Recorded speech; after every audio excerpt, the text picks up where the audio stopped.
Namaste everyone, welcome back to my channel. I'm your Nihasa, and if you're watching me for the first time, please subscribe to my channel, and without any further delay, let's get into the video. आजको चाहिँ भिडियोमा मैले यो makeup look लिएर आएको छु जुनमा चाहिँ मैले इजिएस्ट तरिकाले क्रिएट गरेको छु। पहिलोचोटि नै हो मेरो पनि यो लुक ट्राई गर्नु चाहिँ। So without any further delay, let's get into the makeup tutorial guys.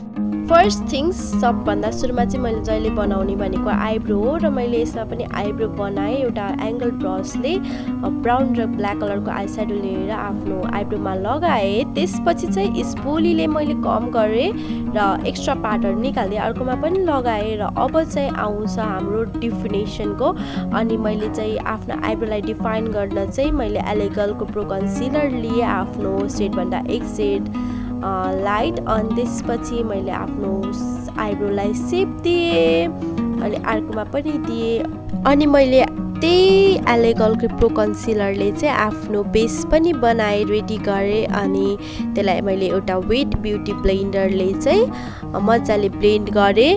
अनि त्यसपछि चाहिँ ब्लेन्ड गरिसकेपछि मैले एउटा टेपको हेल्पले चाहिँ मैले आफ्नो आई एरियामा साइडमा लगाएँ। अनि लगाइसकेपछि चाहिँ मैले आफ्नो आई स्याडो प्यालेटबाट एउटा न्युड कलरको आई स्याडोले आफ्नो आँखामा लगाएर डस्ट गरेँ। अनि त्यसपछि चाहिँ एउटा काजलले मैले चाहिँ आफ्नो टेप लगाएको ठाउँबाट आँखासम्मको लेन्थसम्म लगाएँ र एकदमै थिन पनि होइन, मिडियममा चाहिँ मैले लगाएको थिएँ।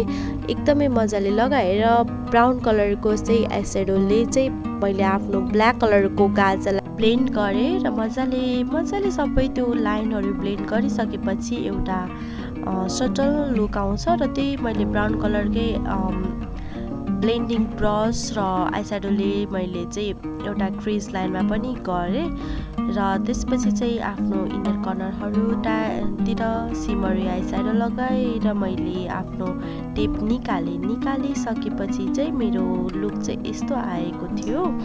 र त्यसपछि मैले आफ्नो फेसलाई प्राइम गरेँ अनि मजाले लगाएँ। अनि मैले चाहिँ मोइस्चराइजर र सनस्क्रिन लगाइसकेको थिएँ भिडियो बनाउनुभन्दा अगाडि।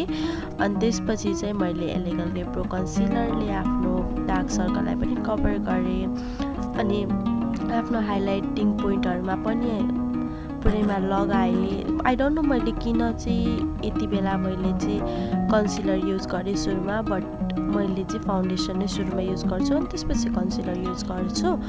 देन मैले ब्लेन्ड गरेँ, मजाले ब्लेन्ड।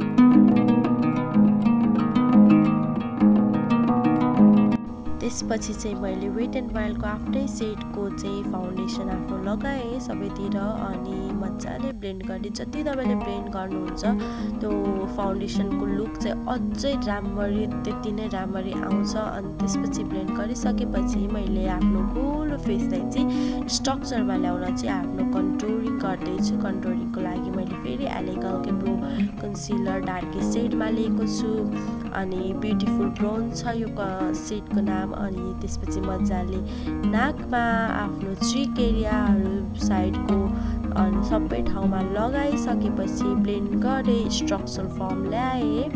यु क्यान सी कति धेरै डिफ्रेन्स देखिन्छ त्यो ब्राउन्जर र कन्टुरले गर्दा।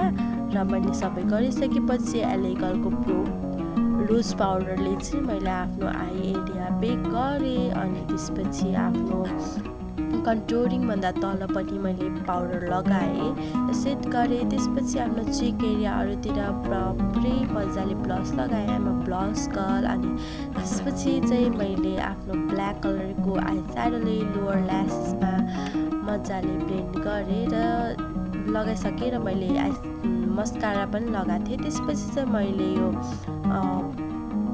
सेटिङ स्प्रे लगाएर अनि त्यसपछि हाइलाइटर लगाएँ ताकि राम्ररी बसोस् भनेर। Now you can see guys कस्तो राम्रो देखियो।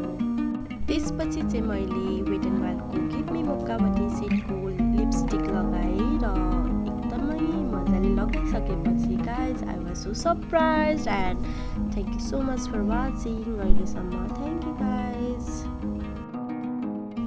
Thank you so much guys for watching this video to the end, and if you like this video please give it a big thumbs up and share it to your friends and also subscribe to my channel.